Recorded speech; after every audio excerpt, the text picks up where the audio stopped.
There you go.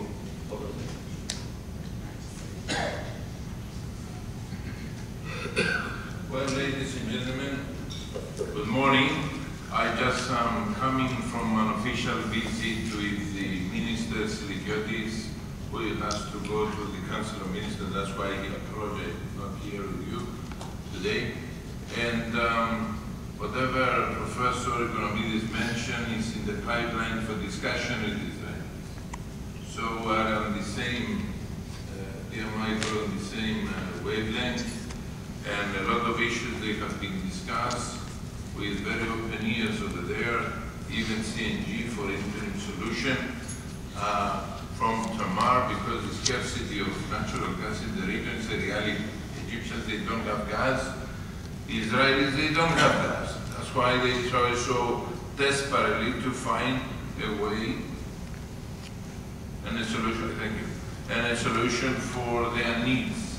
And possibly this year, they are going to have very severe sort of management of their electricity generation.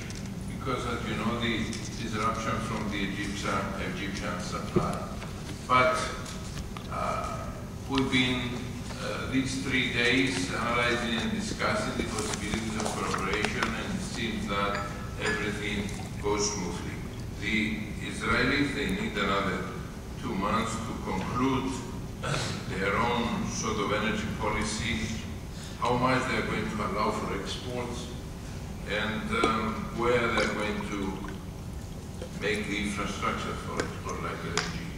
So this is in good sort of way.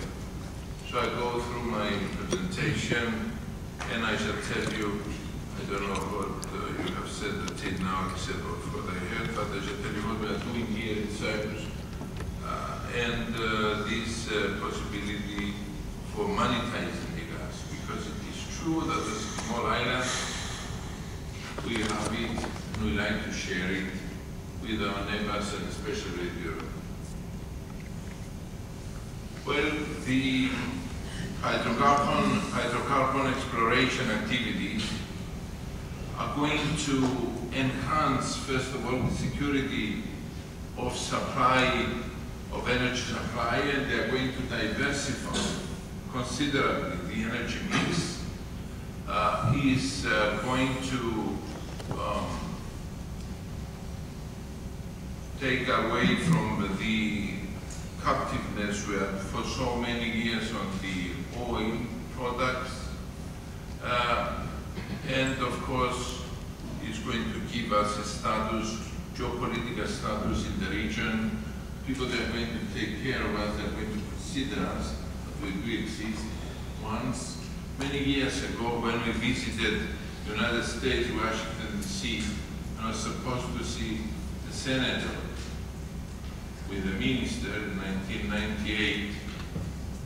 You know, there when you go and see the senators, there is a room before you go into the senators and they ask you what you're going to say, sort of things that are for systems there. And we've been there standing, myself, the Minister of Landis at the time, and the Minister of Foreign Affairs today. At that time she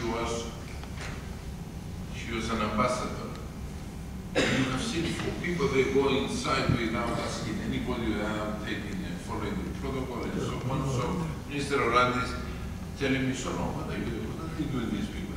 They took us our IQ. I mean, we have to complain. I said, but look, Your Excellency, these are the Qatarians. So the small Qatar, they recognize it, they consider it, so they play the geopolitics. They have a strength and value. That's what I'm saying. So I believe that we're going to be into the oil and gas picture as well. Well, Michael already touched on the assessment made by the Geological Survey of the United States, and I do believe that it's rather conservative, this estimation, and I was fighting for some years on this issue and about the prospectivity of the region. We know that for the Levantine Basin, 122 TCF of gas also some oil, and of course in the ultra deep night delta, including some of the road to space in 223 TCF.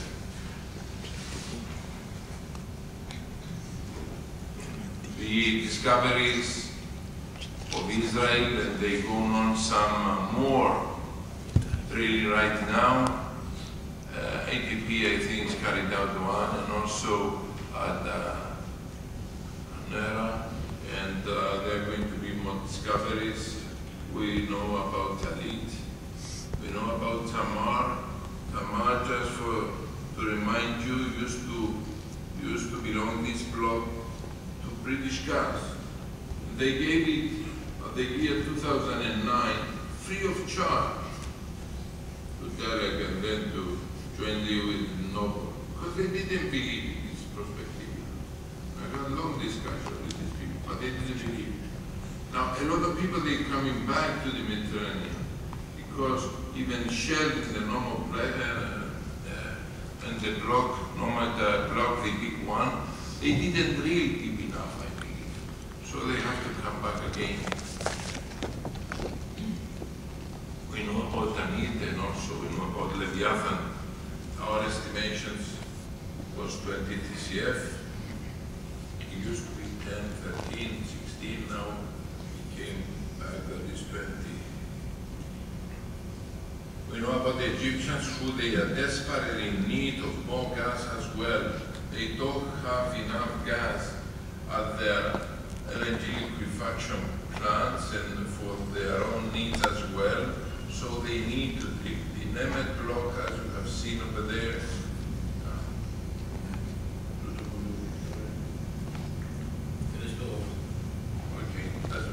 Laser paper. Laser paper. Well, this is a cross-section of our area and also geological cross-section, and also indicate the Eratosthenes Sea. But the main message you can get out of this is that in our region, the sedimentary basin is of a thickness of 12 to 15 kilometers. This is very crucial and important. You don't find in many geological formations just such thickness. And also, we have this orange thing, the Messinian evaporized salt, which is very nice sealant. And the third and important issue which we need to know, if there is a system in the region. And there is, based on the discoveries which they have already been proven that they do exist. So we have all the ingredients. So we have to proceed, and we have to be more optimistic. I'm not going to go more detail of this. So what we did in this part of our exclusive economic zone, as you can see, because it's not our exclusive economic zone of the whole, it's a part of it, we divided into 13 big blocks. This area is of 51,000 square kilometers, and of course, this what we've been saying to the people, and it has been proven based on the second reading round that we had 33 applications, 15 from 15 different countries, that we've been successful in this, promoting this sort of region. We did a lot of survey, we are planning to do even more in the western area, and what we're giving, or what we're giving here, we're giving licenses for 3 years, with the ability for 2 renewals, 2 years each. On each renewal, at least 25% of the initial area is green. So this is a sort of pressure on the company to proceed immediately with the program for exploration and to decide which area is going to leave behind. The hydrocarbon exploration license being granted, exploitation license being granted for 25 years with the ability of our renewal up to 10 years. We are using here the production sharing including the factor just to accommodate the changes of the prices that they prevail internationally. And we still have, even we managed to have this zero taxation for the revenues coming out of hydrocarbons. What we already did strategic environmental assessment study, but the only country in the region we did so. We have it available in our website just to assist the oil companies when they come and so on.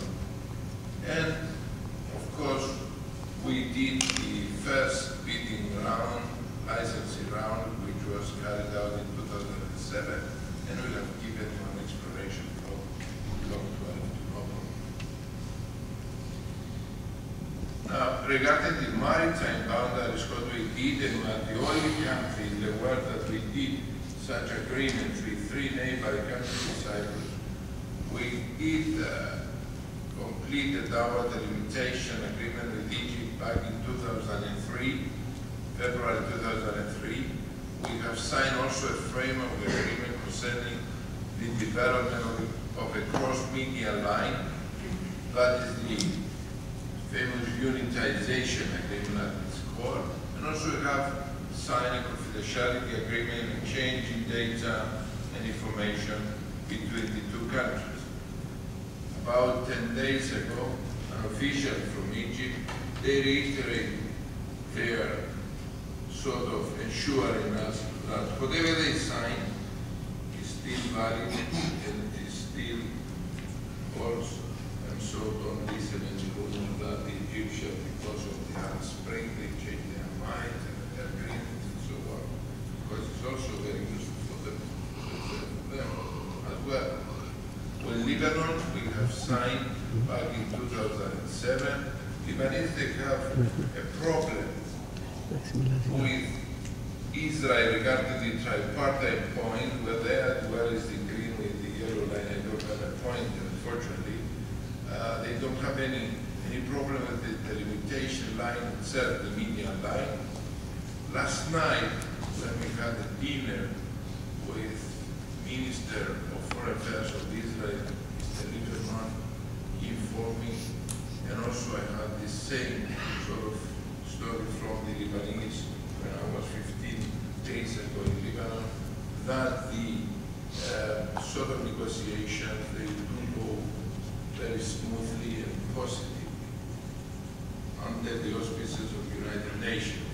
We have a different, they're about 19 kilometers of an area of 854 square kilometers of a triangle, but I do believe with also our assistance that this is come into fruition very quickly, very soon. Now regarding Israel, Israelis, they didn't want to hear or listen about the limitation. Of course, as you know, Turkey, Syria, and Israel, they haven't signed the UNCLOS 82. But with sort of persuasive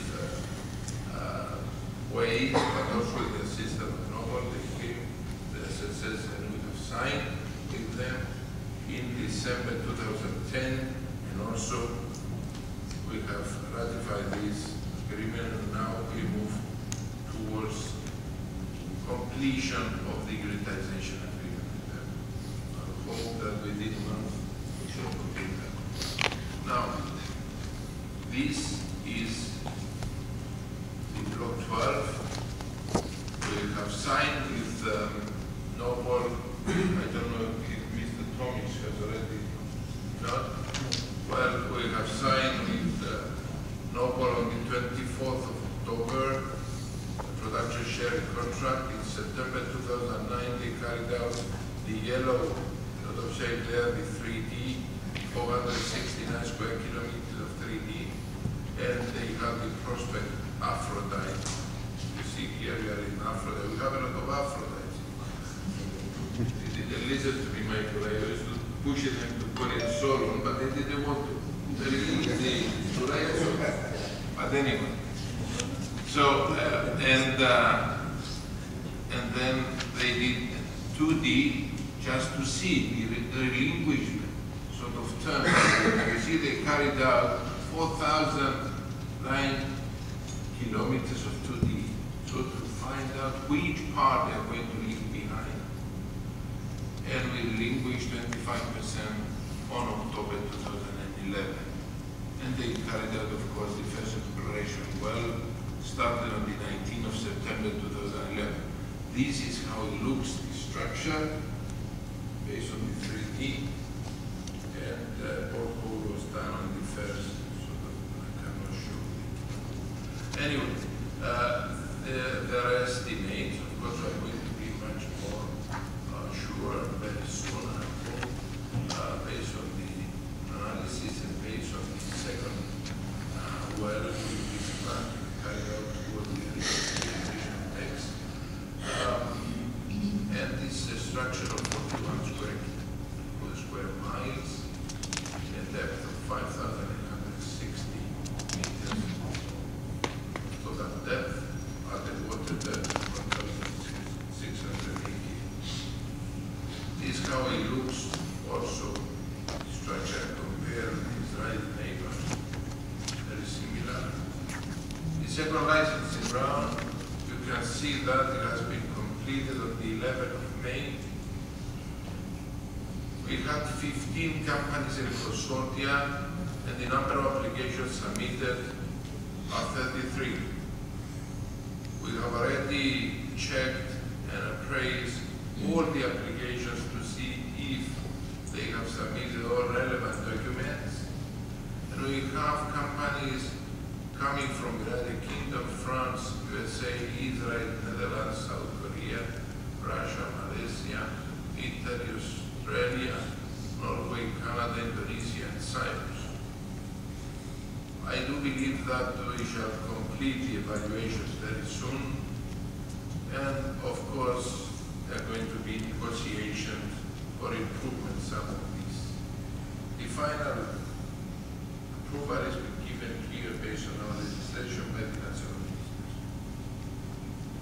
Well, what we are going to do with the gas? What do we believe that we have to do?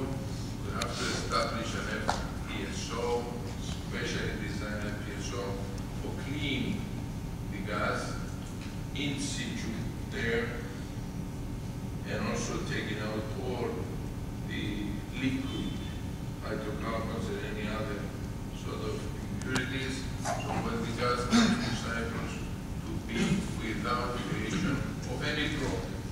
And also, since this terrain is not so even, is not going to create any problems to the pipelines. So, based on the quantities necessary, of course, they're going to be the relevant and number of wells. Well, I do believe that the micro-kilometers, yes. Okay, I have to finish up the request.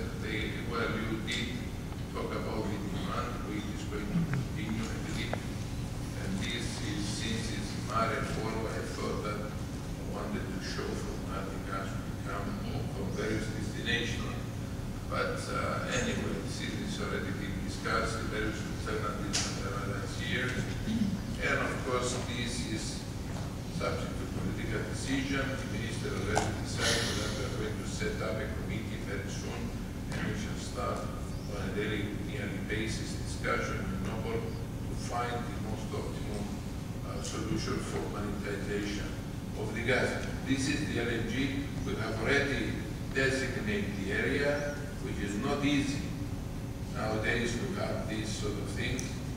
And we're planning for liquefaction plant with the Israelis. We've been suggesting this, not today, a year ago, 5 different projects I suggested myself, among which liquefaction plant, gas export pipeline, petrochemicals like methanol, generation of electricity, and even a cable to Crete, from Crete to Peloponnese, and then possibly to Italy. All these projects are under discussion, and we have already submitted to the European Union 2 projects, one for the cable and one for based on the regulation which is under discussion in the European Union, with the vision that European Union, they should have interconnection possibilities all member states by the year 2015. And they allocate 9.1 billion for security. Well, these are the 3 trains we are planning. We are not disagreeing with Michael on this issue. And these are possible destinations. This is the pipeline project. So all this is technical ideas and subject to political decision. And of course, I believe they're going to be taken very soon. A future perception regarding a pipeline networking also coming from Israel, but joining now all the possibilities from our blocks. Well, the prospectivity is very evident, as you can see. Makes Cyprus an exporter of natural gas because on site, modernize Cyprus economy, improve country's trade balance, establish an industry related to natural gas, create employment prospects, and of course make substantial contribution to Europe, and radically contribute to the development of the region and to the research of political stability in our region. Thank you very much. Thank you, Colonel. As usual, very complete, almost overwhelming. That's good. Let me ask Dr. Drolas to present next. For those of you that are in the room and you have